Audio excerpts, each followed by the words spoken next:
visitan. Hoy estamos de fiesta, ¿verdad? Sí. ¿Qué celebramos, Eva? A Dios, exacto. Exacto, estamos celebrando que estamos aquí con Dios, ¿verdad? Pero aparte, ¿qué se celebra hoy? A ver, David, ¿qué se celebra? A ver. El Día Internacional del Hombre. Hoy es el día, papás, papás, hijos, esposos. Muchas felicidades a todos nosotros, los hombres. ¿Qué, perdón? Hay que hacer fiesta, exacto. ¿Y sabes por qué se celebra el Día Internacional del Hombre? Por ahí alguien dijo, es para tomar conciencia de la salud mental, de los problemas que los hombres tenemos, como son también a veces el no ser aceptados, a veces las necesidades que tienes que cubrir como hombre en la familia, y a veces te afecta la salud mental. Y hay muchos suicidios de hombres. Muchos hombres se suicidan. ¿Por qué? Porque deciden que es demasiado para ellos. Pero gracias a Dios que estamos aquí los hombres, y la Biblia nos trae otra expectativa. La Biblia nos trae otro camino. Dice que aunque ande en valle de sombras de muerte, ¿verdad? Pero mira lo que dice el Salmo 1. Feliz el hombre que no sigue el consejo de los malvados, ni va por el camino de los pecadores, ni hace causa común con los que se burlan de Dios, sino pone su amor en la ley del Señor y en ella medita noche y día. Ese hombre es como un árbol plantado a la orilla de un río, que da su fruto a su tiempo y jamás se marchitan sus hojas. Todo lo que hace le sale bien. Amén. Pues esa es la expectativa que quiere Dios para cada uno de los hombres que estamos aquí. Y obviamente, pues si tiene esa expectativa para los hombres, pues las mujeres están también bien, ¿verdad? Están felices. Entonces, pues muchas felicidades a los hombres que estamos aquí. Y vamos a tener una reunión increíble en donde Dios nos va a hablar a los hombres y obviamente pues también a las mujeres, ¿verdad?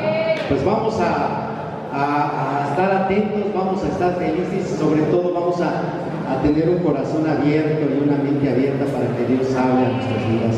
Pues con todo esto, quiero darles una cordial bienvenida a nuestra iglesia, la familia de Dios, la iglesia de Cuernavaca, Acapulco, Cuautla, Papantla, Temisco y Cuautla, ¿verdad? Pues todos sean cordialmente bienvenidos. Vamos a orar.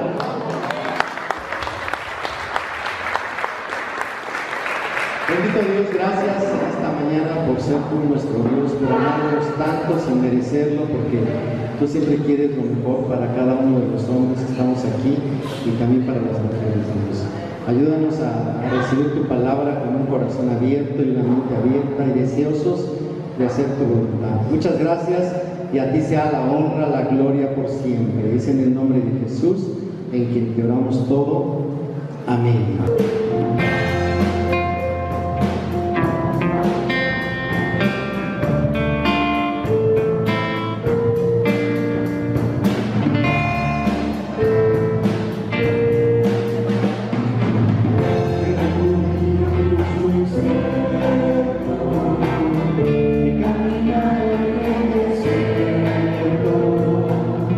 Si la cambia, amigas, y no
episodio ahí medio, un poco dramático, porque mi esposa hace un hígado encebollado delicioso. A mí no me gustaba el hígado cuando lo comía, digo, perdón mamá, pero no me gustaba cuando mi mamá nos hacía hígado, pero me he acostumbrado a comer hígado encebollado porque lo hace muy bien. Eva le pone bastante cebolla, tomate, chile y lo disfrutamos. Pero después de haberlo comido, tuvimos un episodio de ansiedad y taquicardia de toda mi familia, a tal grado que prácticamente terminamos en el hospital del Seguro Social. Y ¿sabe qué me conmovió de todo eso? Me conmovió la actitud de la iglesia, de los hermanos. No, era la 1 de la mañana todavía ahí en el hospital y los hermanos preguntando cómo siguen, cómo están, en qué podemos ayudar. Una hermana súper atenta con nosotros nos hizo comida en la semana para que Eva no tenga que esforzarse en preparar la comida, muchas atenciones, mucho cuidado, tratando de solidarizarse con nosotros para que sanáramos rápido. Estoy muy agradecido de eso con Dios y obviamente con ustedes, con la iglesia. Pero eso también me hizo pensar en un pasaje de la Biblia que todos hemos leído, que está en 1 de Pedro capítulo 2, versículo 24.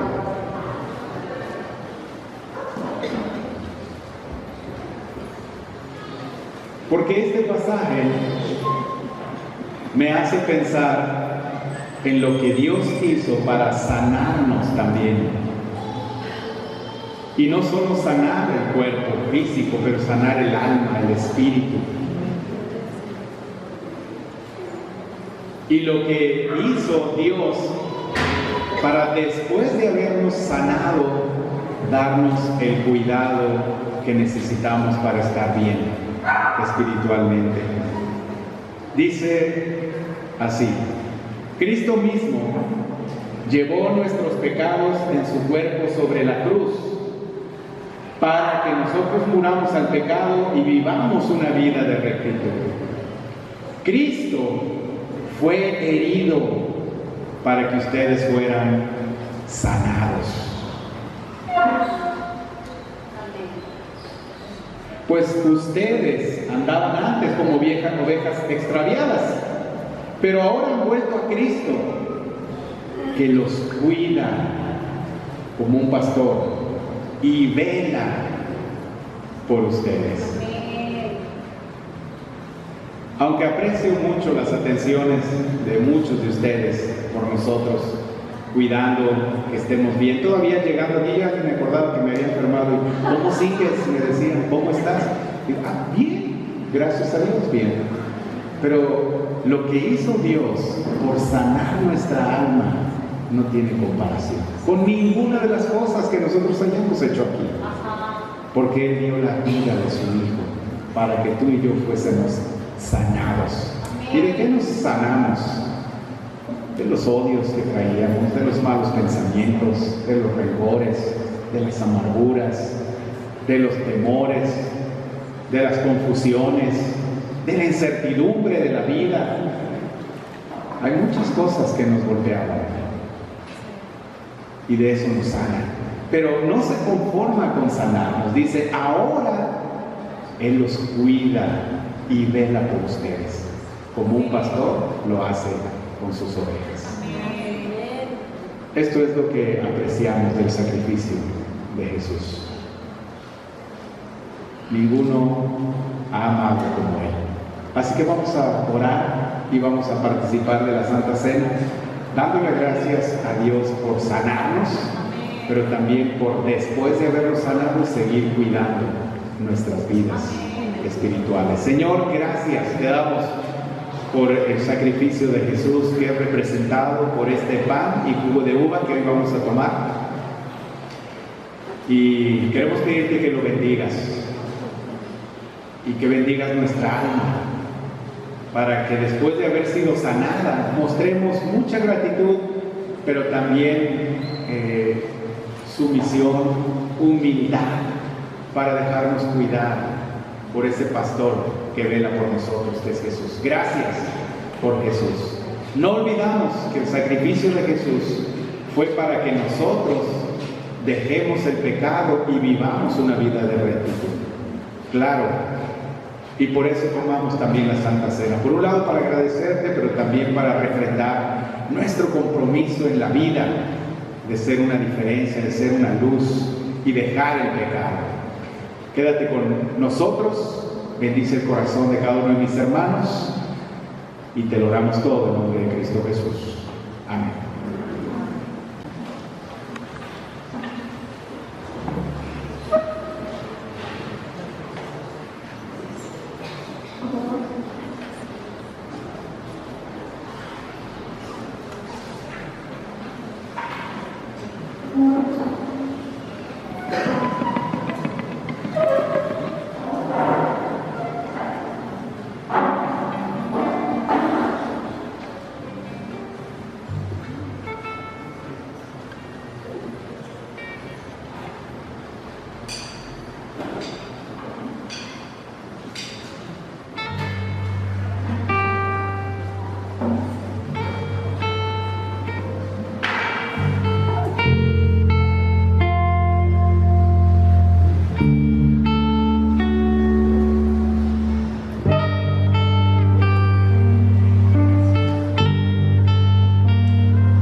tal, hermano? Buenos días. Raúl Díaz. ¿Me pueden apoyar, por favor? Ricardo, quizás allá al fondo, si se escucha bien el sonido, por favor. Sí, me hacen alguna seña. ¿Estamos escuchando bien? Muchas gracias. Hermano, pues es para mí un gusto, y la verdad me da mucho gusto, me emociona, pero al mismo tiempo siento una gran responsabilidad de compartir el mensaje. Como recordarás, hay una serie de clases que se han estado transmitiendo. La primera clase se llamó Un Solo Dios. Esa clase nos la compartió nuestro hermano y ministro, líder de nosotros, David Ramírez. Y recibimos también otra clase que se llama Un Solo Espíritu, nos la compartió nuestro hermano Norberto la semana pasada. Y hoy vamos a ver la clase denominada, o el mensaje que se llama Una Sola Iglesia. Amén.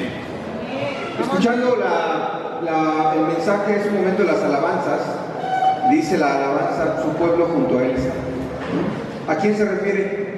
A nosotros, su pueblo. Y seguramente el día de ayer en la noche les transmití, hermanos, 2 documentos, algunos por WhatsApp, algunos les pedí que se circularan, en virtud de que quizá las diapositivas, en la pantalla que tenemos no es muy grande y quizá en algunos de nosotros se nos pueda dificultar el tomar debida nota, así que también lo tienes en video electrónico. La presentación que vamos a ver en un momento más es un resumen, es un extracto de un documento un poco más extendido que se llama Una Sola Iglesia, un documento que viene a un estudio completo un poco más desarrollado y que trataremos hoy de explicar. Sin embargo, está disponible en tu dispositivo electrónico 2 documentos, un documento un poco más extenso y esta misma presentación que vamos a ver en un momento más. Esta presentación tiene ligeros cambios a la que envié anoche, todavía le hicimos algunos ajustes y como tú bien sabes, siempre te transmito mis apuntes y mis clases que yo puedo compartir, siempre las someto por humildad a la revisión de nuestro ministro.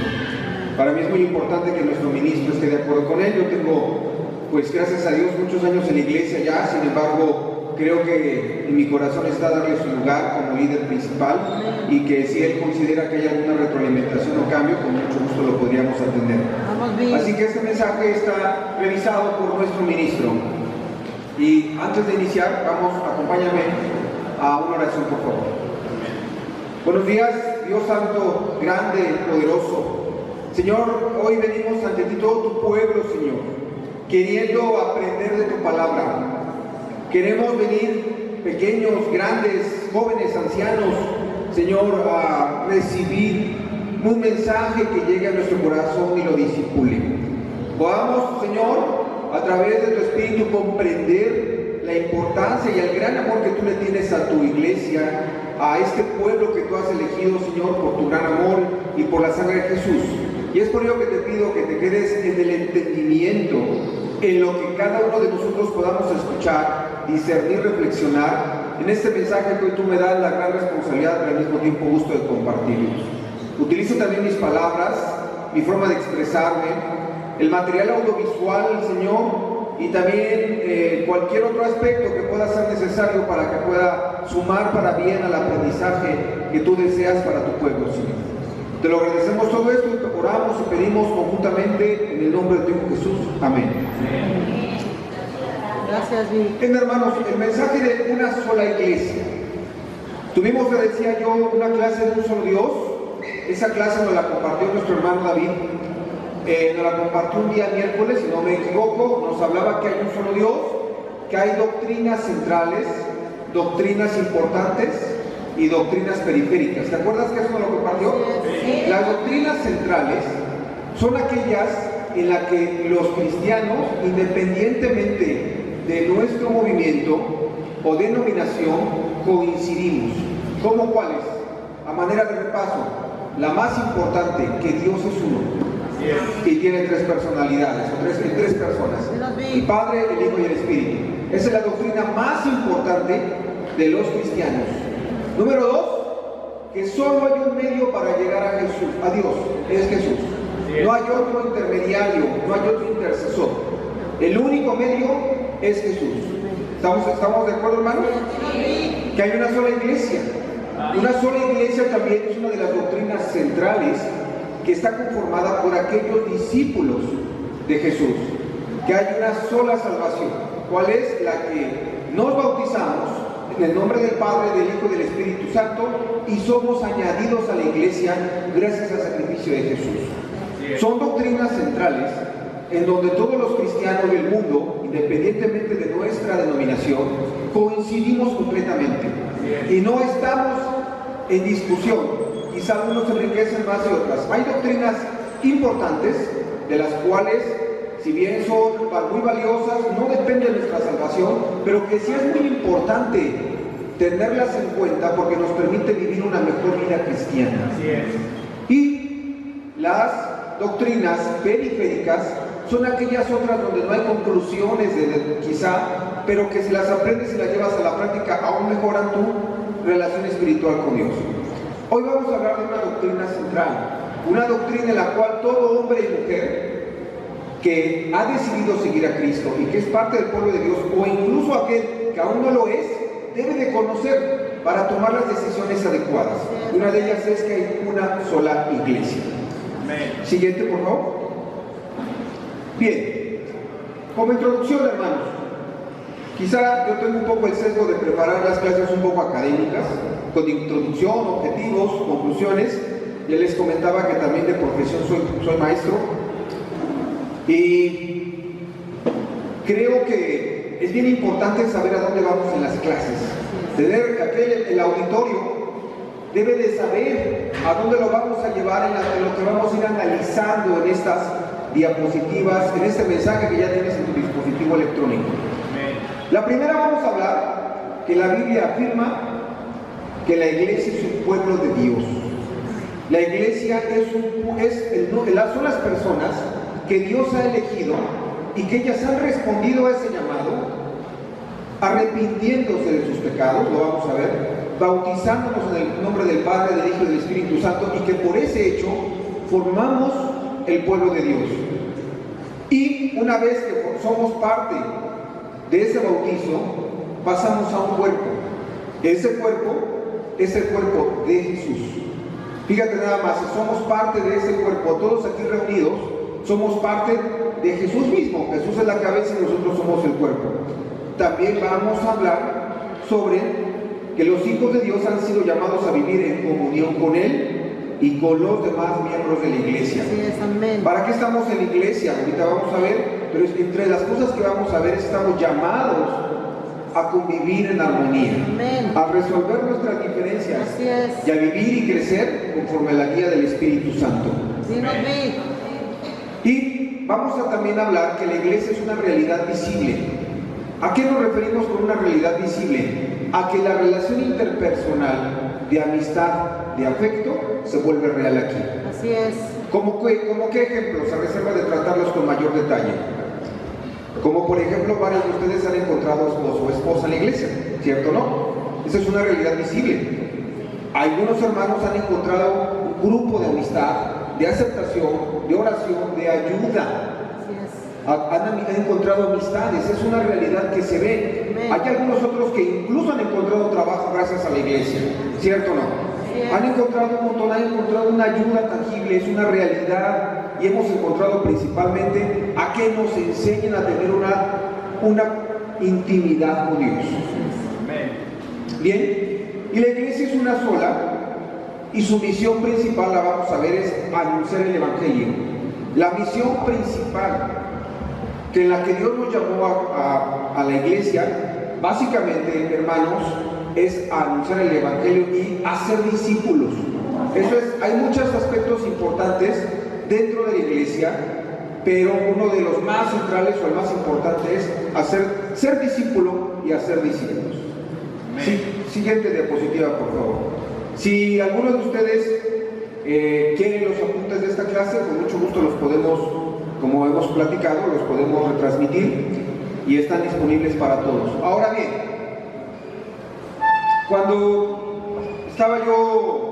crecí dentro de la religión, digamos, tradicional, que mis padres, por tradición también ellos heredaron, y se nos fue transmitiendo, digamos, vagamente alguna enseñanza. Nosotros pensábamos que la iglesia era un edificio, un templo, donde íbamos a a una misa, escuchábamos un ritual, una serie de actos ya prediseñados y algunos aspectos que nosotros ya sabíamos que iban a suceder, pero decían vamos a la iglesia, y a veces nosotros nos referíamos como a un edificio físico.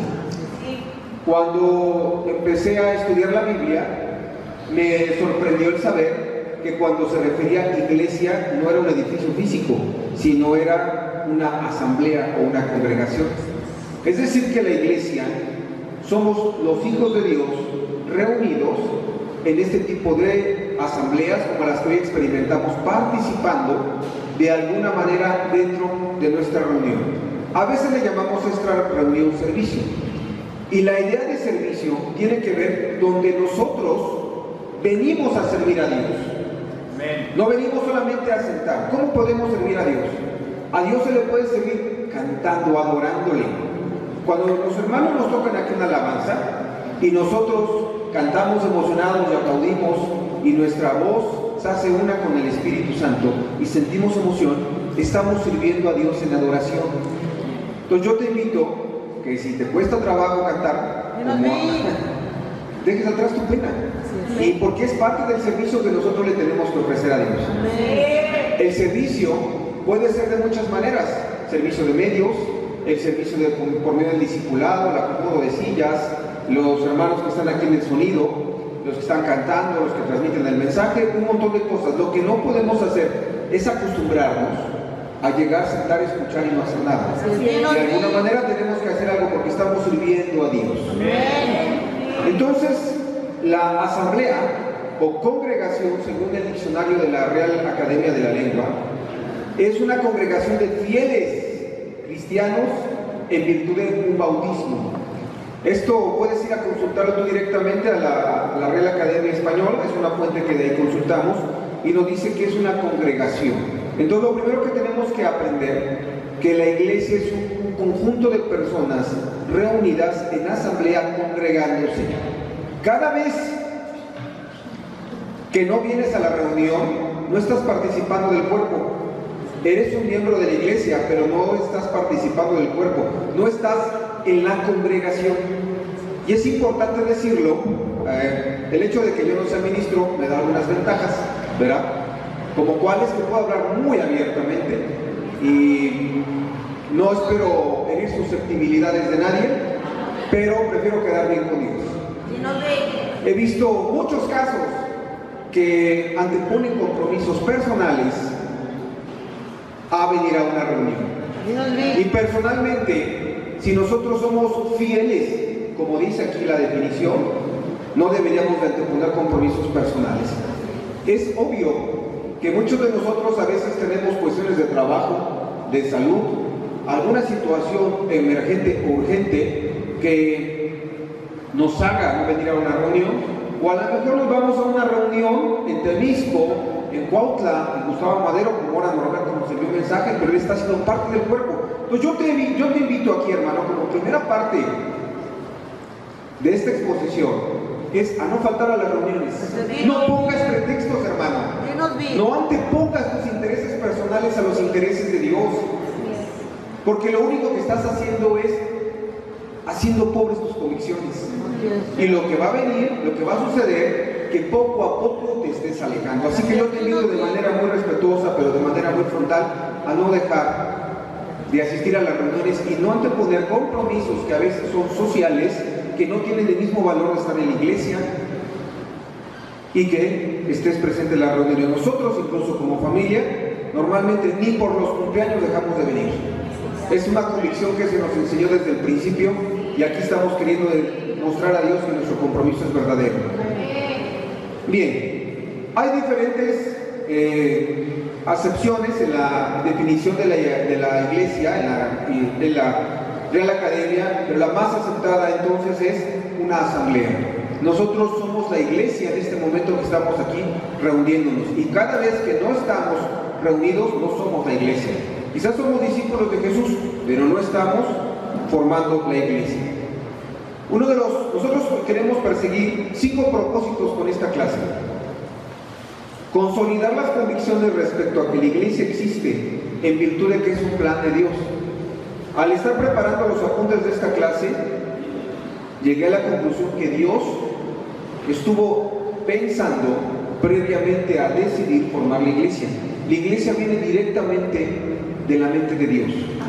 La iglesia no es una creación humana, sino que Dios determinó que debería existir una relación entre los hijos que ya tenía predeterminados, que somos nosotros, para poder convivir, para poder de alguna manera experimentar el amor de Dios a partir de nosotros. También queremos disipar dudas y aclarar inquietudes. La iglesia ha sido sujeta, la iglesia cristiana como tal, desde su formación y fundación, ha sido objeto de ataque. Ataque históricamente ha sido objeto de ataque, y al día de nosotros, hoy, al día de hoy, la iglesia sigue siendo objeto de ataque. Y hemos hablado también en otras participaciones de esto, y hay muchas formas de atacar, pero lo que no deberíamos de permitir, escucha bien lo que te voy a decir, es que nosotros mismos ataquemos a la iglesia.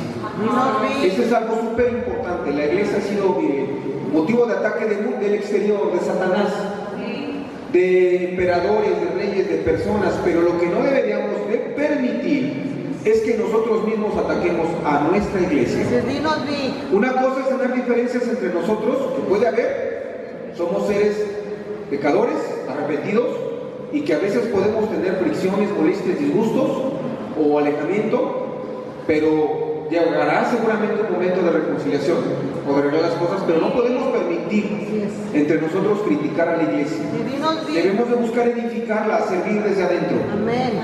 Queremos disipar dudas, y voy a hablar también muy frontalmente de esto en estos momentos, un poquito más adelante. Conocer las generalidades de la evolución de la iglesia bíblica. Es importante que sepamos un poquito de historia de cómo fue evolucionando la iglesia, cómo se formó, qué cambios tuvo a nivel de la historia y cómo se fundó nuestra iglesia de Cristo, las iglesias internacionales de Cristo. Vamos a hablar un poco de eso. Vamos también a revisar de una forma general las características de una iglesia bíblica. Porque nosotros no es que estemos descalificando cruelmente a algunos otros movimientos en los que consideramos que no son movimientos bíblicos, porque no están apegados a las escrituras. Ese es el principal fundamento, no porque nos creamos que nuestro movimiento es superior o mejor, para nada, solo que ciertos movimientos a lo largo de la historia han seguido más intereses personales que lo que establece la Biblia. Es por eso que creemos que son movimientos errados o desviados, y puede no llevar a la salvación a una persona. De ahí es la importancia de conocer a una iglesia bíblica y la importancia de formar parte del cuerpo, de lo cual hemos hablado un momento. Mira, la siguiente por favor, algo fabuloso que podemos y nos debe dar tanto gusto. Nosotros somos un plan de Dios. Así es, amén. Y nos debemos, a veces, cuando el ser humano está lleno de sí mismo y está muy en su orgullo, se siente muy envanecido de sus logros, y muchas ocasiones no se da cuenta que necesita de Dios.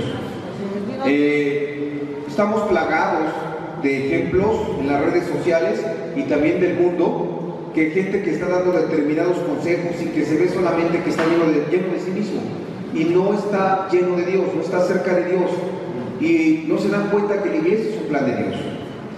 La iglesia viene directamente del corazón de Dios. Amén. ¿Cuál es una de alguna manera, de las inquietudes de Dios? Es que seguramente Dios determinó que a partir de su iglesia es una manera de interrelacionarse con nosotros. Y si me explico, voy a volver a repetirlo. La forma en que Dios se relaciona con nosotros es a través de su amor y del afecto que nosotros experimentamos en la reunión. No de nuestros logros, no de nuestras vanidades, sino del amor y el afecto que te da el hermano que está junto a ti. Mira, algo que he compartido en otras ocasiones, y lo quiero volver a compartir con propósitos de esta clase. Cuando nosotros llegamos a la iglesia, vamos mi esposa y yo caminando hacia el año 16 de ser discípulos ininterrumpidamente. Teníamos una vida en donde había sufrimiento, dolor, pecado, y estábamos en muchos conflictos y desviados, y no solamente en nuestro matrimonio, sino en otras áreas de nuestra vida. Clamamos a Dios, nos compartieron la Biblia, estudiamos y nos empezamos a congregar y nos bautizamos. Después yo reflexioné muy sinceramente y me di cuenta que si nosotros no hubiéramos sido ayudados por otras personas que amaban a Dios y que querían interrelacionarse con nosotros como Dios lo esperaba, no nos hubiéramos, mi esposa y yo, salvado.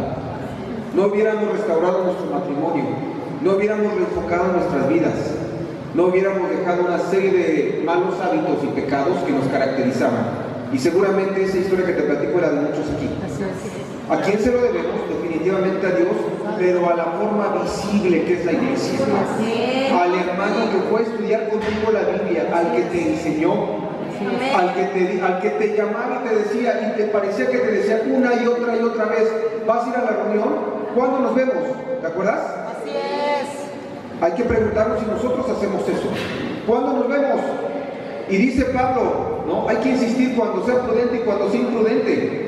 Esos son los ejemplos donde Dios se quiere interrelacionar y cómo lo hace a partir de tu hermano que está a tu lado.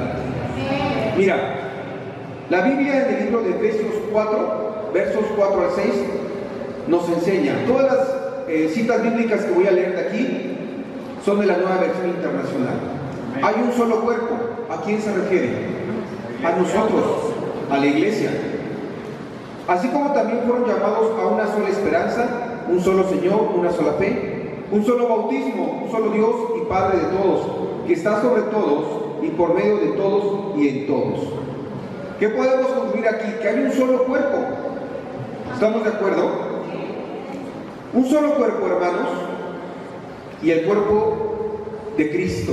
La iglesia es el cuerpo de Cristo, formado por todos los que han sido bautizados en el nombre del Padre, del Hijo y del Espíritu Santo. Y aquí quiero hacer un comentario que es muy bueno aclarar lo que viene. Quiero ser respetuoso con aquellos que no son cristianos y que han seguido una creencia tradicional.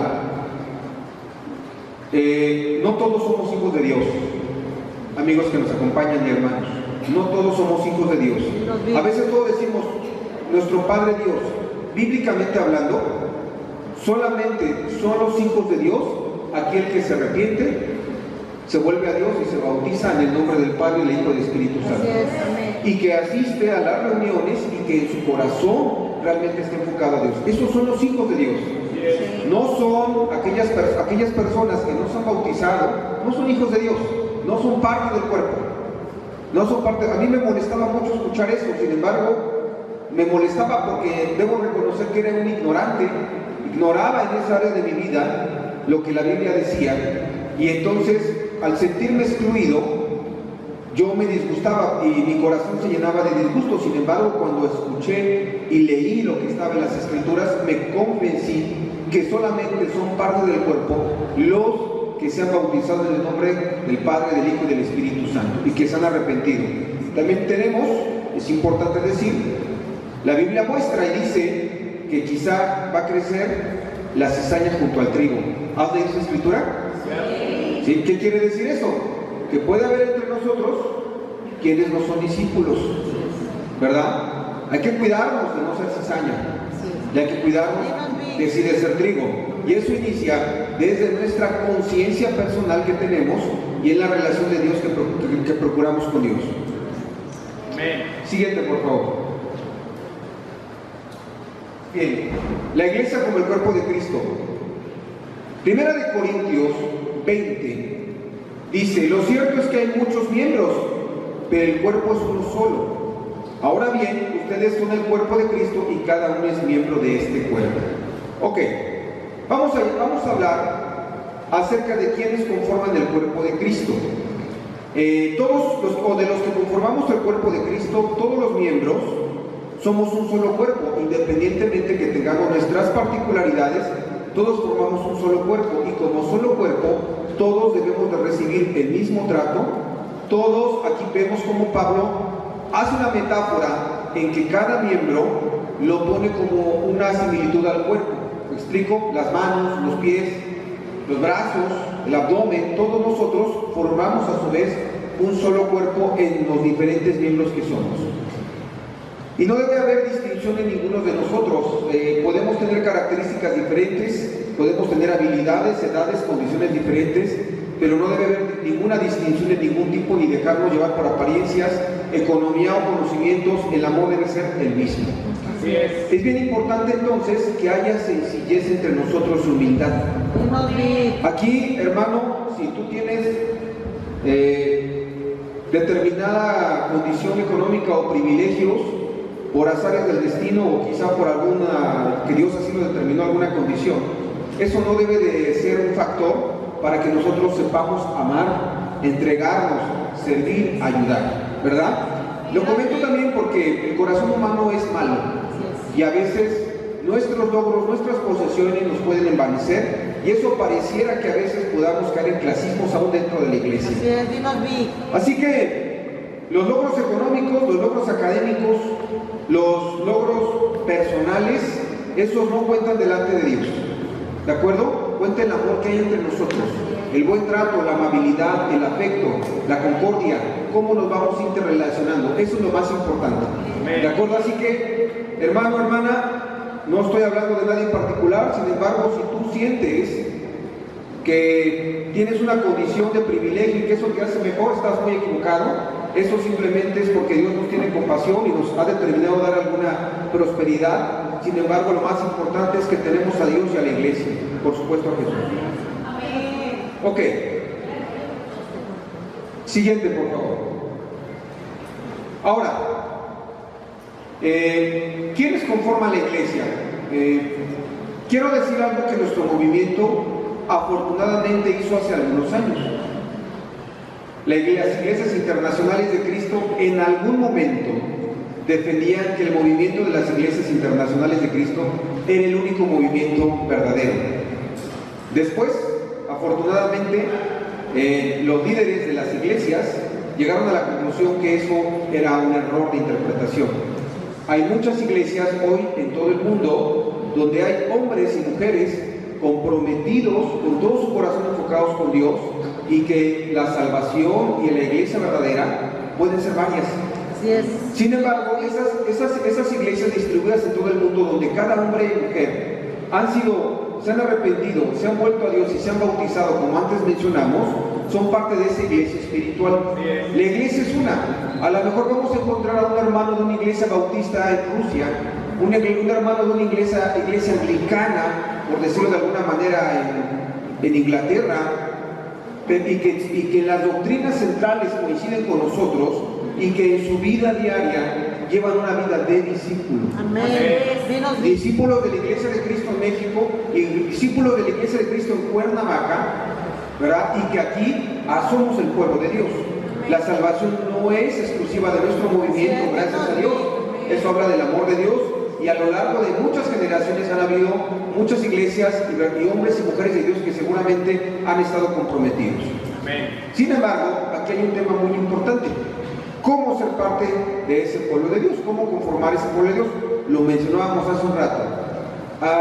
En Juan 3:3, recordemos ese contacto que tuvo Jesús con Nicodemo. Nicodemo era uno de los maestros, era un judío muy respetado, y Nicodemo todo indica que era parte del Sanedrín y él era seguidor de Jesús, pero también pareciera que era seguidor en lo secreto. Quiere decir que a él le imponía de alguna manera la influencia que tenía los judíos de ese entonces sobre Nicodemo. Sin embargo, algo pasaba en Nicodemo que seguramente, y los textos históricos aseguran que Nicodemo fue bautizado después de la muerte de Jesús. ¿Qué pasaba en Nicodemo? Nicodemo seguramente estaba inquieto y en esa inquietud fue a buscar a Jesús y tuvo que hablar con él y le dijo: ¿qué tenemos que hacer? Nicodemo, siendo uno de los de parte del Sanedrín, fue a buscar a Jesús y le respondió: ¿qué tenemos para poder ser hijos de Dios, para poder ser salvados? Y Jesús le responde: te aseguro que quien no nazca de nuevo no puede ver el reino de Dios. Dijo Jesús. ¿Cómo puede uno nacer de nuevo siendo ya viejo? Preguntó Nicodemo. ¿Acaso puede entrar por segunda vez en el vientre de su madre y volver a nacer? Te aseguro que quien no nazca de agua y espíritu no puede entrar en el reino de Dios, respondió Jesús. Lo que nace del cuerpo es cuerpo, lo que nace del espíritu es espíritu. Amén. ¿Qué nos enseña aquí Jesús? Nos enseña que tenemos que renacer de agua y espíritu. Nos enseña que tenemos que ser bautizados para poder ser parte de ese pueblo de Dios. ¿Me explico? Entonces es súper importante, amigo que nos acompañas, que comprendas que para poder ser parte de ese pueblo de Dios hay un proceso. No se da porque ya naciste y quizá de niño te llevaron a practicar una actividad que tú ni cuenta te diste. Para poder ser bautizado, uno tiene que arrepentirse, tiene que haber conciencia personal de que nosotros cometimos actos, que tomamos decisiones conscientes y que nosotros voluntariamente nos estamos arrepintiendo para ser bautizados y ser sumergidos en agua y renacer de agua y espíritu. Ahí están las escrituras. Ahora, si ya somos parte del cuerpo, si ya Dios nos dio una siguiente oportunidad, si ya nos eligió, ¿qué tenemos que hacer? Mira, la misión más importante de la iglesia es hacer discípulos. Hacer discípulos no es sencillo, hermano. Hacer discípulos es invertirte con alguien, sacarle una cita, estarle insistiendo y muchas ocasiones aceptar el rechazo. ¿Cierto o no? Yo creo que, no sé a ti, seguramente a todos, a mí me han batallado un montón de veces. Pero si en una de esas la persona dice sí y se convierte a Dios, estamos cumpliendo el propósito que Dios quiere a través de la iglesia, hacer discípulos. Así que no nos cansemos. Hermano, esto es un mensaje para los cristianos de la iglesia de Cristo en Cuernavaca. No te canses de insistir.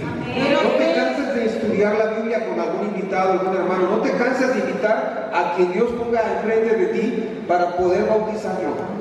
Porque tú no sabes verdaderamente si esa persona tiene sus días contadas, ¿verdad? Y sabemos el destino muchas veces de los que no, de dónde van a estar aquellos que no conocen de Dios. Y en Mateo 28, 19, 20, también quiero mencionar algo más. Quiero mencionar, hermanos, que muchas veces nosotros invitamos a los discípulos a sumarse a los estudios y parece que tenemos que estarles rogando a ellos. Dinos, Di. Quiero decirlo muy abiertamente, y solamente algunos toman el reto y el liderazgo para bautizar, para ir por aquellos que no conocen a Dios. Entonces, involúcrate en los estudios. Yo te decía hace un momento, o sea, lo que no nos debemos acostumbrar es quedarnos sentados sin hacer nada. Y que no creas que solamente con venir a la reunión ya cumpliste. Tienes que ir por los demás. Y muchas veces, acompáñame a estudiar un estudio y no puedes porque tienes un compromiso social. Pues de eso se trata, de que renuncies a tu comodidad. Hay hermanos que conmigo se invirtieron en la madrugada.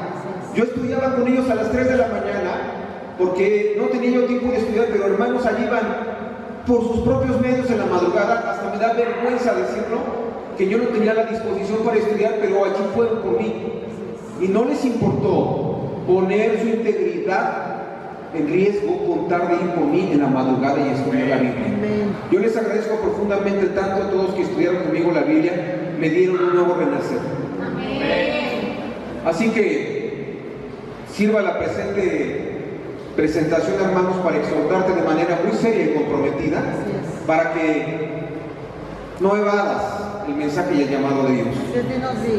Mateo 28, 19 al 20. Por tanto, vayan y hagan discípulos de todas las naciones, bautizándolos en el nombre del Padre, del Hijo y del Espíritu Santo, enseñándoles a obedecer todo lo que he mandado a ustedes, y les aseguro que estaré con ustedes siempre hasta el fin del mundo. Mira, esto también es donde se le conoce como la gran comisión, el gran encargo, la misión especial que Jesús encarga a sus discípulos. Vayan y hagan discípulos por todas las naciones. Y mira, vamos a hablar un poco de la ofrenda, pero a propósito del tema de la ofrenda y de hacer discípulos, ¿cómo se va a financiar el movimiento, hermanos? De nuestras ofrendas. Viene la ofrenda especial y vamos a hablar brevemente de eso. Yo agradezco tanto a Dios, de verdad, estoy tan agradecido con la iglesia, de aquellos hermanos que nos enseñaron a estudiar las Escrituras, a tener una relación con Dios, y llegué a la conclusión que si la iglesia de Estados Unidos no hubiera financiado las misiones muchas almas no hubiéramos sido alcanzadas. Y entonces, cada vez que alguien se muestra tacaño en su bolsillo, o hay incluso enseñanzas, de algunas enseñanzas desviadas que invitan a los demás a no ofrendar, es directamente Satanás quien se encuentra influyendo en la persona para que no ofrende. Así es, dinos vi. Si tú en este momento no estás ofrendando, hermano, déjame decirte que estás siendo presa del diablo, de Satanás. No me puedo equivocar con esto. El diablo está aprisionando tu conciencia y tu corazón para detener tu bolsillo y no devolverle a Dios lo que le toca a Dios. Así es, dinos. Y entonces detener la misión de la iglesia, que es hacer discípulos. Mira, hace unas semanas no me viste por acá porque estábamos en la iglesia de Cotla. Son 17 hermanos. La iglesia necesita crecer, necesitan ministros internos. Los ministros que están dirigiendo la iglesia ya son ministros que tienen sus trabajos seculares como nosotros y que hacen un doble esfuerzo. Pero algo debería de pasar en nuestro movimiento para que nosotros seamos lo suficientemente sólidos financieramente para que podamos tener ministros internos en cada región y que entonces ellos se dediquen a preparar a otros y expandir el mensaje. Pero cuando un ministro trabaja en su trabajo secular y al mismo tiempo es ministro, pues no puede dedicarle el tiempo completo a la enseñanza, al cuidado. Obviamente la iglesia no va a crecer igual. ¿Quién tiene la respuesta allí? Nosotros. Tenemos que ir a conformar y a luchar esa misión de la iglesia. Yo es algo que a lo mejor no he dicho públicamente, lo voy a comentar solo algunas veces, algunos de ustedes lo saben. Yo anhelo mucho que cuando el día que me jubile, yo pueda servir de tiempo completo a la iglesia haciendo algo. Anhelo eso en mi corazón. Algo debería de hacer de tiempo completo para poder servir a este mensaje del Evangelio. Ya Dios dirá en qué me pudiera utilizar, si Dios me lo permite, pero la idea es que podamos servir a la iglesia, hermano. Y los ministros debemos tener ministros internos. Y estos ministros internos no van a llegar sin nuestras ofrendas, sin nuestra necesidad de contribuir al reino, no se ve manifestada en algo real. Bien, y cierro ese tema para decir algo importante. Yo he sido parte del comité de finanzas de una región y créeme que el dinero se utiliza lo más pulcro y recto posible. No dudo que a lo mejor haya eventualmente en el corazón humano un mal ejercicio en algún momento. Sin embargo, lo que yo pude observar es que las ofrendas se destinan para fines incorrectos. Pero a veces nuestro corazón ve un mal ejemplo que a lo mejor estuvo bien y con eso inmediatamente tu corazón se cierra y dejas de ofrendar. Yo te invito, hermano, a que reflexiones eso de manera muy abierta. A mí no tengo ningún interés más que el hacer la voluntad de Dios en esa área de mi vida. Así que no te sientas ofendido, mejor hay que tomar acción, si es el caso. Pasemos a otro tema, un poco diferente dentro de la propia iglesia. ¿Cómo se conformó la iglesia? Vamos a ver aquí una línea de tiempo y algunos de los puntos que están aquí en color amarillo son algunos aspectos un poco más relevantes, no quiero decir importantes, sino relevantes, que pueden ser de mayor interés para entender cómo surge la iglesia. La iglesia surge en la mente de Dios. Ese es el primer punto donde la iglesia es concebida. Dios la concibe en su mente y después, a partir de la muerte y sacrificio de Jesús, todos aquellos que son llamados a la salvación somos añadidos a ese pueblo de Dios. Por ahí del año 30-33, según la historia, nos dice que Jesús fue crucificado y resucitó en el año 30-33 después de Cristo. Hay algunos historiadores que dicen que hay 4 años desfasados antes, que Jesús pudo haber nacido un poco antes. La Biblia no es clara en este tema, solamente dice que cuando sucedieron todas estas cosas, textualmente la Biblia dice que Jesús tenía 30 y tantos años, ¿no? Entonces, al hablar de 30 y tantos años, podemos pensar que el margen de error es muy poco o que las fechas son aceptablemente aproximadas de manera aceptable. Después vienen algunos hechos después de la muerte y resurrección de Jesús, como es el día del Pentecostés, donde se bautizaron miles de personas. Inician las reuniones de manera secreta. Mira, los cristianos se reunían en casas se reunían también comprobado en cuevas, se reunían, poco a poco iban transmitiendo el mensaje porque eran perseguidos. Las reuniones eran secretas. De los extraños por zonas geográficas, que es seguramente donde Pablo escribió, donde se fundaron las iglesias de Corintos, de Éfeso, de Galacia, las iglesias también de algo más, Tesalónica, Roma, ¿verdad?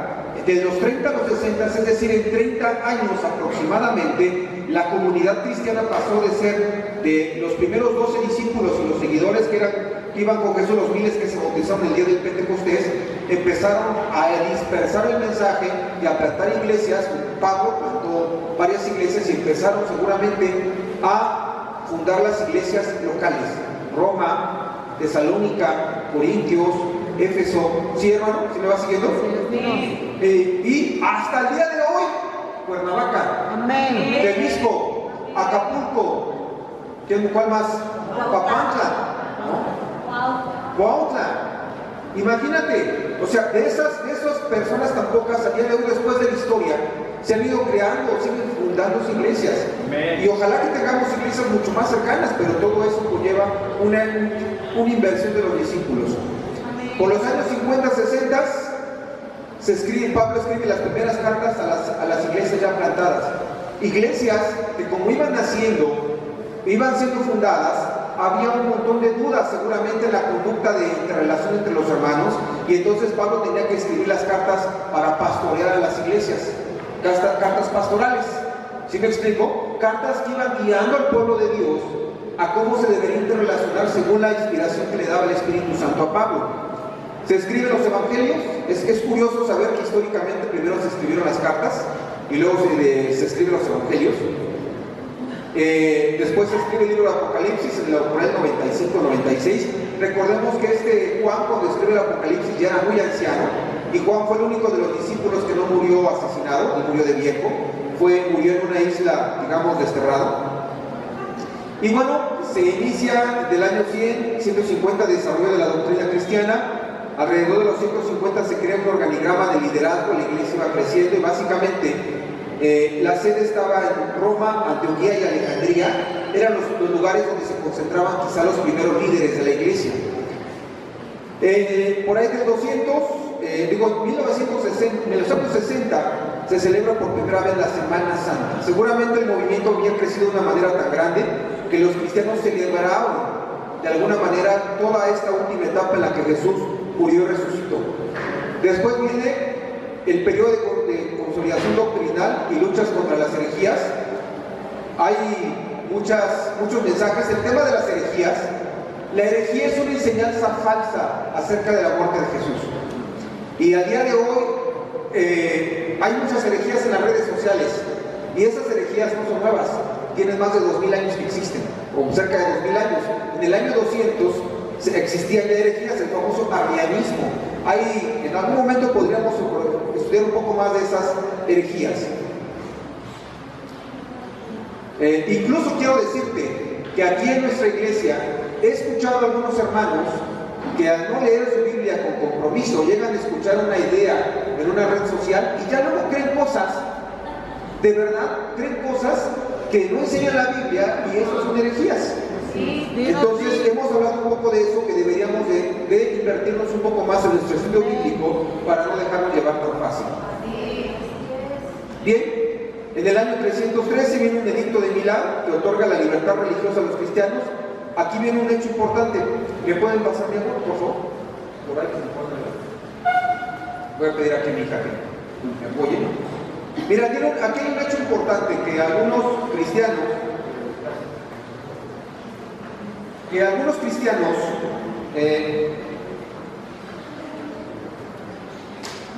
creen que fue para bien, pero otros no tanto. Hay un emperador que se llama Constantino el Grande, que se vuelve cristiano, un emperador romano. Por ahí de los años 313 emite un edicto de Milán, el emperador Constantino. Es un poco de historia, y dice: vamos a dar libertad a los cultos cristianos. Y después él se vuelve cristiano. Sin embargo, trae algunas consecuencias que él se haya vuelto cristiano. Por una parte, los cristianos dijeron: ya nos podemos reunir, de manera libre, ya no somos perseguidos, pero algunos historiadores dicen que se hace cristiano porque era una forma de ganarse la simpatía del pueblo, no porque en su corazón realmente existiera un corazón de discípulo. Algunos dicen que sí, algunos dicen que es un tema históricamente ahí muy debatido. Sin embargo, por ahí de esos años el edicto de Milán hace que los cristianos dejen de ser perseguidos. En el 325 el Concilio de Nicea trata temas teológicos para establecer el credo niceno. Básicamente allí surgen, hasta después surgen los famosos evangelios, algunos famosos evangelios apócrifos. Como nosotros podemos darnos cuenta que algo importante, los primeros evangelios es un tema teológico que quiero que me pongas mucha atención. Las cartas surgen en los años 60, 70 y 90 en los evangelios. Es decir, 30 años, 20 años después de la resurrección de Jesús. Y en la clase pasada yo les dije que las fechas históricamente hablando eran muy cercanas de cuando Jesús murió y resucitó, de cuando se dieron las primeras cartas. Incluso hablé que en otros hechos históricos muy diferentes, que hoy creemos a ciegas, habían pasado más de 1000 años cuando se escribieron los testimonios de sus libros, y luego nosotros los creemos, como por ejemplo Zaratustra, Buda, todas ellas. Hubo un periodo de lapso de hasta 600 años, 300 años, cuando aquí el periodo de tiempo fue de 20 años. Entonces, allí empezaron a escribirse, en el periodo de los 60, 70, después de Cristo, las cartas que Pablo les escribe a las iglesias, los evangelios, y ya estaba escrita todo lo que son la Torá, los salmos, etc. Y es allí donde se tiene que depurar muchas cartas, muchas enseñanzas falsas que querían que se combinaban con otras enseñanzas de los pueblos donde la iglesia iba creciendo. Te voy a poner un ejemplo. Vamos a pensar en Éfeso. En Éfeso estaba muy influenciado por los griegos. Y vamos a pensar que cuando llegan los mensajes cristianos, las primeras iglesias cristianas, llegan con el mensaje de Jesús. Pues algunos de Éfeso, que eran creyentes también, llevaban algunas de sus tradiciones y empezaron a dar enseñanzas falsas, distintas a lo que estaban en las cartas escritas por Pablo y a los evangelios que estaban dentro de los evangelios que habían escrito los discípulos de Jesús. Entonces tuvieron en estos concilios que analizar los diferentes textos para ir descartando aquellas enseñanzas que no tenían la misma enseñanza central, el famoso canon. ¿Sí me explico? Y hoy nos llegan algunos de ellos como evangelios apócrifos. Y nosotros a veces, es que hay un evangelio según tal escondido. Es que esos evangelios no son evangelios escritos por los mismos discípulos, eran enseñanzas que se daban históricamente cuando iba creciendo el movimiento. ¿Sí me explico? Y entonces empiezan a creer, y muchos al día de hoy creen que están descubriendo una verdad en secreta y ya creen que todo lo que la iglesia fue manipulada, etc. En realidad lo que están siguiendo esas personas son enseñanzas falsas que desde el principio tuvieron que desecharse. ¿Sí me van siguiendo, hermanos? No se vayan a dormir, por favor. Bien, en el año 1054 más o menos se crea un cisma entre la iglesia de Oriente y Occidente, seguramente hay hace ver los ortodoxos. Y quiero mencionar algo con mucho respeto, lo hago con respeto, pero también con verdad. El hecho de que Constantino se haya vuelto, según los textos históricos, cristiano, hizo que el movimiento cristiano fuera acaparado en Roma y que fuera solamente muy ligado al poder. Por eso, de allí se forma y nace la denominada Iglesia Católica. Lo digo con respeto, pero también hablando con la verdad. Y la Iglesia Católica lo que hace es, de alguna manera, recoge todas las enseñanzas también extrabíblicas y empieza a practicar la fe de una manera errada. Y surgen intereses políticos y económicos que atrapan a la Iglesia. Y entonces empiezan a desviar completamente las enseñanzas, y lo más grave de esto es que no se enseña una doctrina sana que lleve a la salvación. Y es por eso entonces que por ahí de los años 1500 aquí no aparece, pero lo borré, 1500, casi 1600, un sacerdote luterano, Martín Lutero, estudia la Biblia. Dentro de su estudio se da cuenta que el ejercicio de la vida cristiana está equivocado y se da cuenta de que la iglesia está atrapada, la iglesia católica está atrapada en un cúmulo de prácticas y enseñanzas que están erradas y que viven y que engañan a los creyentes. Los creyentes no tenían forma de darse cuenta porque solamente las escrituras estaban traducidas al latín, y en ese intervalo de la historia había muchísima ignorancia, analfabetismo, y no se podía tener contacto directamente con las escrituras. Por lo tanto, la gente se encontraba atrapado en una etapa histórica de oscurantismo, donde su propia ignorancia no les permitía conocer los contenidos de la Biblia. Y es allí donde este hombre, inspirado por Dios, hace un cisma en este movimiento y se crean los primeros movimientos protestantes. Veo rostros, hermanos, veo rostros cansados. ¿Vamos bien? Podemos dar un receso si quieren y regresamos. ¿Cómo ven? Seguimos.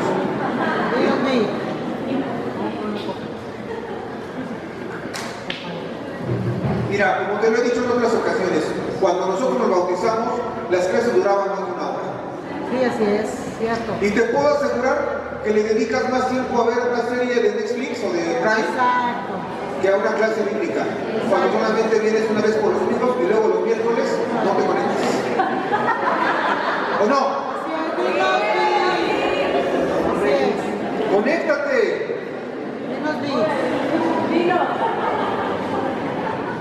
¡Conéctate! ¿Verdad? Digo, es evidente. Es evidente, en muchas ocasiones estamos conectados y vemos las conexiones y vemos el número de miembros. Así es. ¿No? ¿Bien? Así que lo que estamos hablando aquí, hermano, hermana, son conocimientos, son mensajes que nos van a ayudar a entender nuestra fe Así es. y a ejercerla mejor. Amén. Martín Lutero publica sus 95 tesis y crea un movimiento donde nacimos todos nosotros, las iglesias que protestan. No estamos de acuerdo, porque no estamos de acuerdo con tu movimiento, solo con tu movimiento. Lo que no estamos de acuerdo es que no se enseña la Biblia. Y hoy tenemos una Biblia, la Biblia traducida en más de 1500 idiomas. Hay que leerla. Y ese impide los movimientos protestantes. Claro que el movimiento tradicional pues no le gusta, ¿verdad? No le gusta porque se da cuenta que la gente despierta y va por sus propios medios a leer las escrituras y se da cuenta de que había vivido engañado.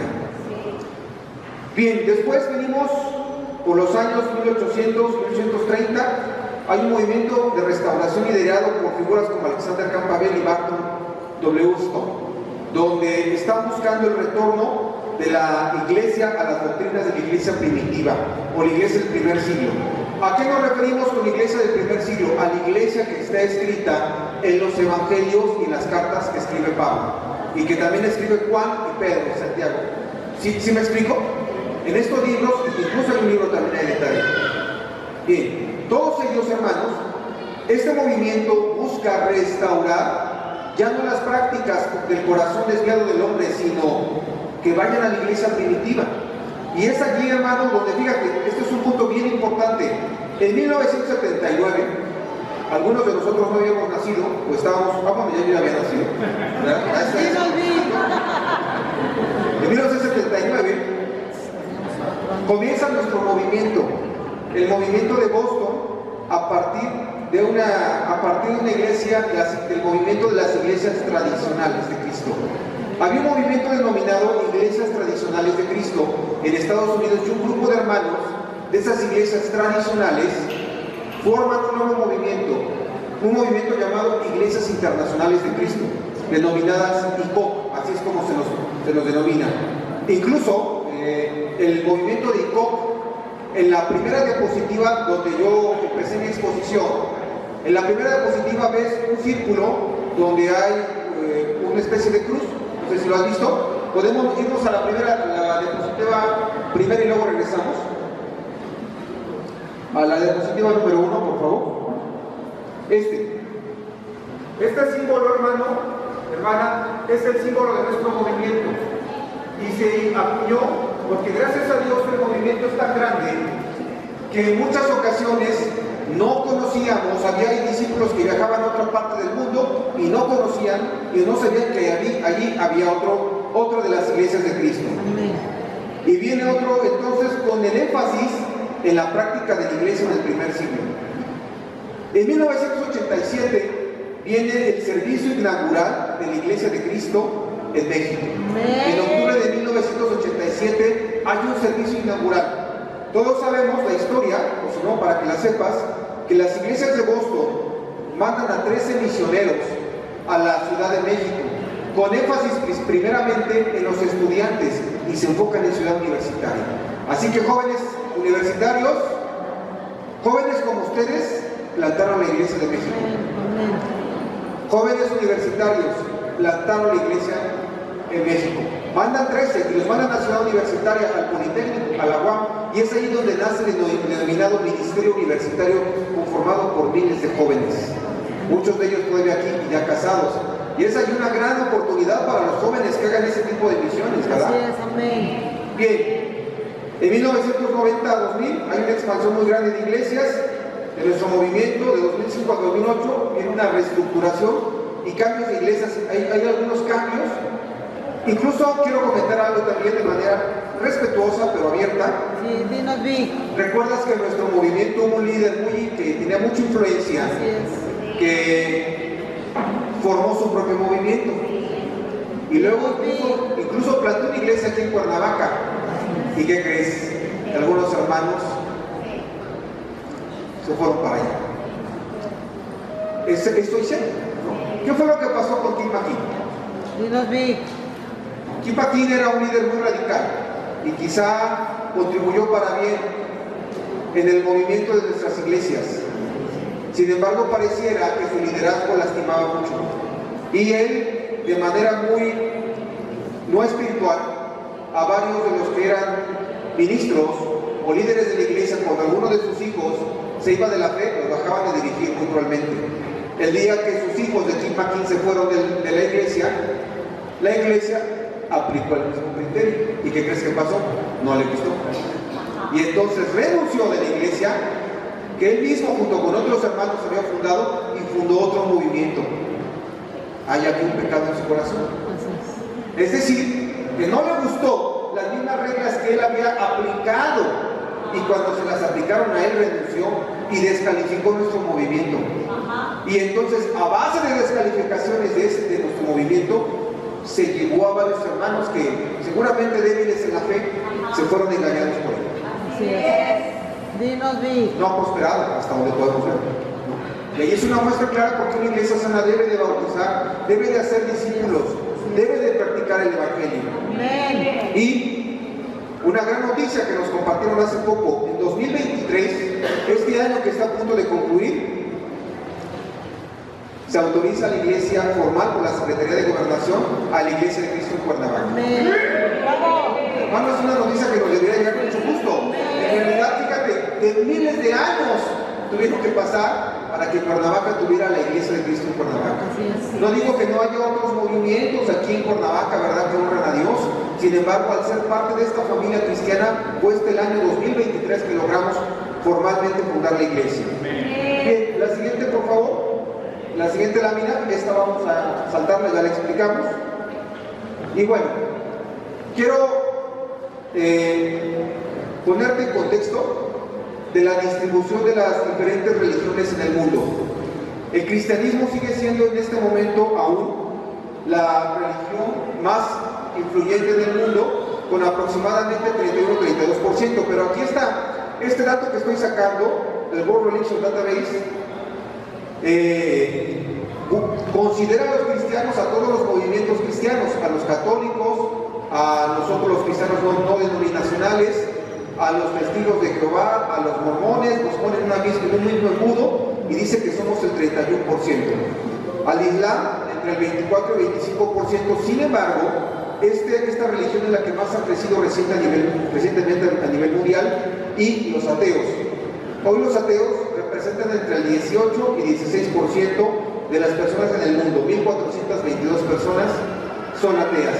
El hinduismo y el budismo representan entre el 15 y el 7-8% y el judaísmo menos del 1%, menos de 20 millones de personas. Y se estima, hermano, que el cristianismo pudiera ser rebasado en los próximos años por el Islam. Y es ahí donde es importante tener un reto en nuestros corazones para poder nosotros llevar el Evangelio. Amén. Bien, adelante por favor. Ahora, características de una iglesia sana. En la iglesia sana debe de ser un refugio, un lugar seguro. La iglesia debe ser principal entre nosotros. Debe ser un lugar donde haya afecto, donde si bien haya discipulado, sea básicamente para cuidar el corazón, para quitar el pecado. Debe ser un lugar de consuelo, de fortaleza espiritual, de ayuda mutua. No debe ser un lugar donde nos sintamos nerviosos, donde nos vayamos a ofender o nos vayamos a lastimar. Debe ser un lugar donde cada miembro se puede ser alimentado del Espíritu Santo. Amén. En 1 Corintios 1, 12-26 dice: de manera que si un miembro padece, todos los miembros se duelen con él, y si un miembro recibe honra, todos los miembros con él se gozan. Eso nos da de alguna manera, hermanos, una unión exacta entre los miembros. Entonces, quiero comentarte algo. Si no te interrelacionas con los hermanos, intégrate. Ahorita vamos a tener en breve nuestra fiesta de fin de año, ¿es correcto? Así es, amén. Ve a la fiesta. Ve a las reuniones. Así es, dinos vi. Hay que ir a las reuniones, no es una forma de mostrar el cuerpo. Pero si nosotros saliendo de la reunión nos vamos corriendo, ni siquiera vamos a convivir, ni nos vamos a involucrar en los planes, ¿verdad? Si nosotros en las fiestas de fin de año los líderes andan siempre bien preocupados por si va a llegar, no va a llegar, nos ha pasado. Así es. Involúcrate, hermano, somos parte del mismo cuerpo. Amén. Este evento de fin de año, que por cierto creo que en breve nos van a decir la fecha, es una muestra para involucrarnos y convivir sanamente con nuestros hermanos. Siguiente, por favor. Mira, aunque ya hablamos de este tema hace un momento, hablamos acerca de la ofrenda, quiero mencionarte, seguramente las siguientes semanas tendremos una enseñanza y mensajes acerca de la ofrenda especial.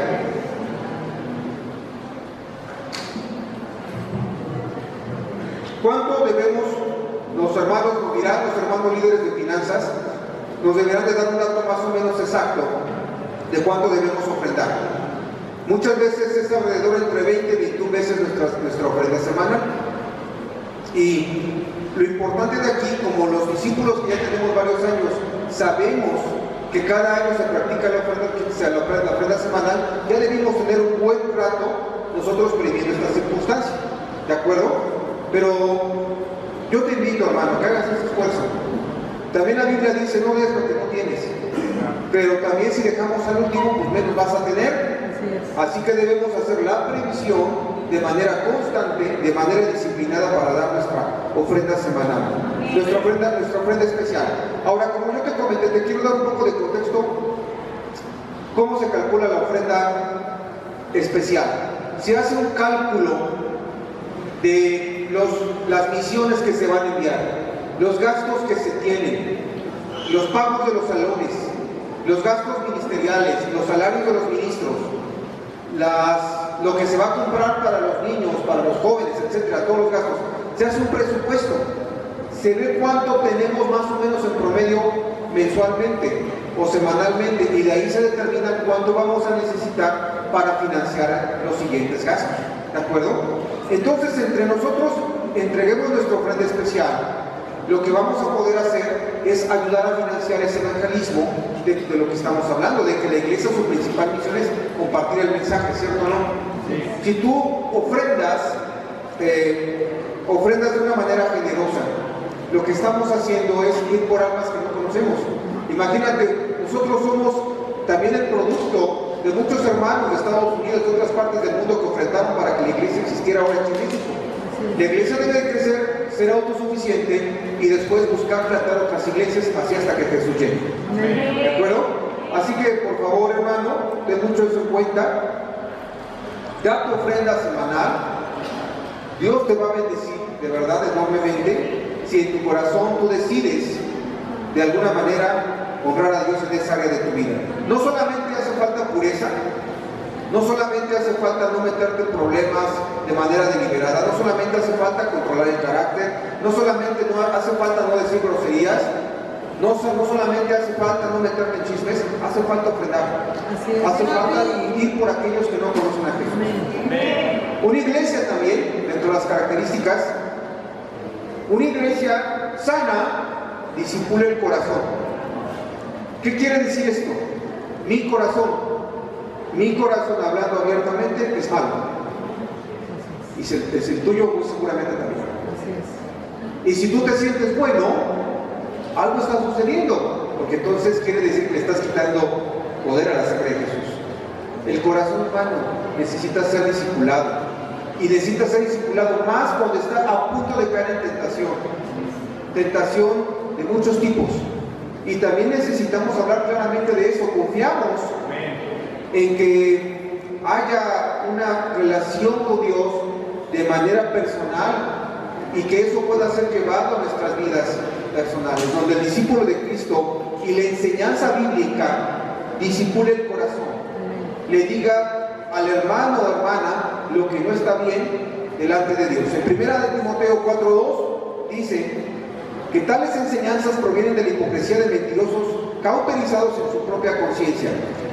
Lo que nos dice aquí, hermano, es que cuando alguien está practicando el pecado constantemente, su conciencia va a ser cauterizada. Así es, dinos vi. Y le va a llevar una insensibilidad espiritual. Así es. Como por ejemplo, ¿no? Si alguien que en su casa dice groserías, siendo discípulo de Jesús, una y otra vez, no se arrepiente, lo va a hacer cada vez con mayor naturalidad. Así Y es. no le va a pesar. La conciencia se le va a cauterizar. Un noviazgo que tiene relaciones sexuales siendo cristiano no debe ser así. Así es, Pero dinos vi. quizás si su corazón se practica de manera una y otra vez, se va a cauterizar y lo va a ver como algo normal. Así es. Y lo vamos a normalizar. Y una iglesia sana debe de hablar muy frontalmente de las cosas que no están bien, y que debemos de rechazar a toda Así es, cosa. dinos bien. Y debemos de llevarlo a nuestra vida diaria. En el discipulado debemos de tratarlo, hermano, y no nos debe dar miedo de eso. Así es. Hermano, yo espero de verdad, con todo respeto, estar sumando tu vida espiritual, y si expreso algo de una manera un poco frontal, es por eso. Tengo la convicción que el corazón debe ser discipulado de manera constante, Amén. para poder volver a ver a Dios de manera siempre permanente, una y otra vez. Amén. Yo he necesitado eso. Hermano, tenemos una gran noticia también, Guau. hablando de iglesia. Dinos Víctor. Hablando de iglesia, hermano, tenemos la gran bendición. Ya vamos a terminar, ahora sí, no se nos desesperen. Dinos vi. De que vamos a tener la conferencia mexicana en Morelos, en Cuernavaca, en 2024. Es decir, que Cuernavaca va a ser la iglesia anfitriona de todas las iglesias de Cristo en México, de la República Mexicana. Amén. Vamos a poder recibir, convivir, quizá hasta hospedar discípulos de todas partes de México, y quizá discípulos del extranjero. ¿Por qué poner dentro de la iglesia, el estudio de la iglesia, la conferencia mexicana? Porque es una manera en la cual nosotros vamos a poder ver el cuerpo de Cristo, de nuestro movimiento reunido. Estimamos que lleguen 1000 hermanos o más. Aquí somos 180, 200, vamos a hacer 5, 6 veces o 7 veces lo que estamos aquí. Amén. Pero eso ¿qué va a implicar? Va a implicar en que todos debemos de participar. Así es, dinos vi. Todos los que estamos aquí y lo que vimos hoy en la clase, que en lugar de quedarnos hoy sentados, vamos a tener que tener alguna actividad Así es. y donde nos vamos a involucrar. Amén. Algunos planeando, otros en el coro, otros en la organización de la recepción, otros en la organización de la alabanza, otros recibiendo hermanos, etc. Todos vamos a tener que participar. Así es, dinos vi. Nos va a ser la forma en la cual vamos a servir al cuerpo. Amén. ¿Sí? Esperamos decididamente que cada uno de nosotros, dentro de nuestras posibilidades, pueda servir al cuerpo. Bien, adelante por favor con el video.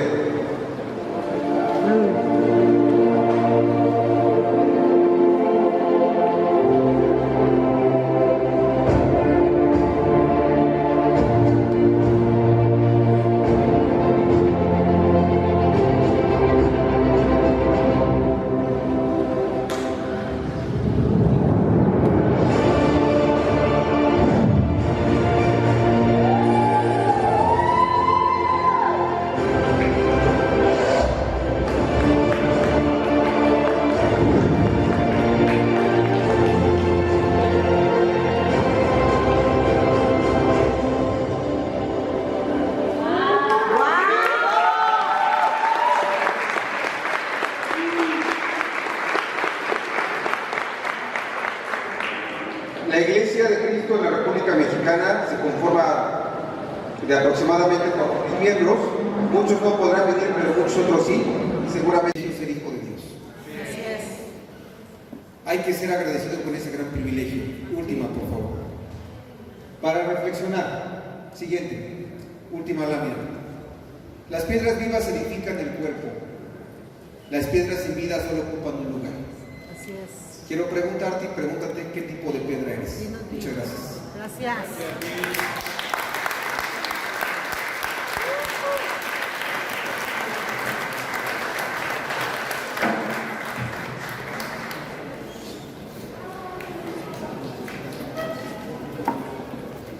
Muchas gracias, Víctor, por todo esto que nos has comentado y enseñado.